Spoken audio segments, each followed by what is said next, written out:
Solar HMC1 private limited సంస్థ దీన్ని ఏర్పాటు చేయనుంది. ఈ ప్రాజెక్టు ద్వారా సుమారు 1130 కోట్ల పెట్టుబడులు రాష్ట్రానికి రానున్నాయి. Solar energy corporation of India నిర్వహించిన కాంపిటీటివ్ బిల్డింగ్ లో SAEL 300 మెగావాట్ల సౌర విద్యుత్ ప్రాజెక్టును దక్కించుకోనుంది.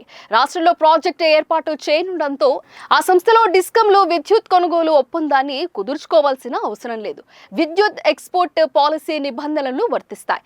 దీని ప్రకారం ప్రాజెక్టు నుంచి వచ్చే విద్యుత్ని తొలి ప్రాధాన్యత కింద రాష్ట్రం కోరితే ఇవ్వాల్సి ఉంటుంది. లేకుంటే ఆ విద్యుత్ను ఇతర రాష్ట్రాల్లో సంస్థ విక్రయిస్తుంది.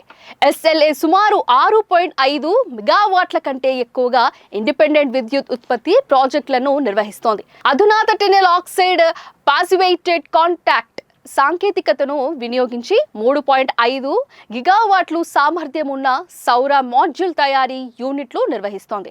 పంజాబ్, హర్యానా, రాజస్థాన్లో 11 వెస్ట్ టు ఎనర్జీ విద్యుత్ ఉత్పత్తి ప్లాంట్లను నిర్వహిస్తోంది. వాటి ద్వారా ఏటా 2 మిలియన్ల టన్నుల వ్యవసాయ వ్యర్థాలను సంస్థ వినియోగిస్తోంది. ప్రాజెక్టు అభివృద్ధికి విదేశీ నిధులు. ప్రాజెక్టు ఏర్పాటుకు అవసరమైన నిధులను విదేశీ ఆర్థిక సంస్థల నుంచి సమకూర్చుకోనున్నట్లు సంస్థ తెలిపింది.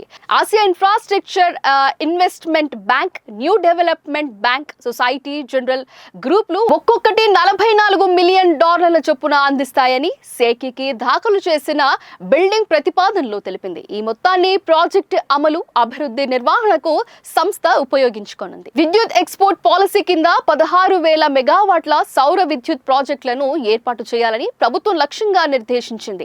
5 అల్ట్రా మెగా సౌర విద్యుత్ ప్రాజెక్టుల ద్వారా సుమారు 12,200 మెగావాట్ల సౌర విద్యుత్ ఉత్పత్తి ప్లాంటు ఏర్పాటుకు అనుమతించింది.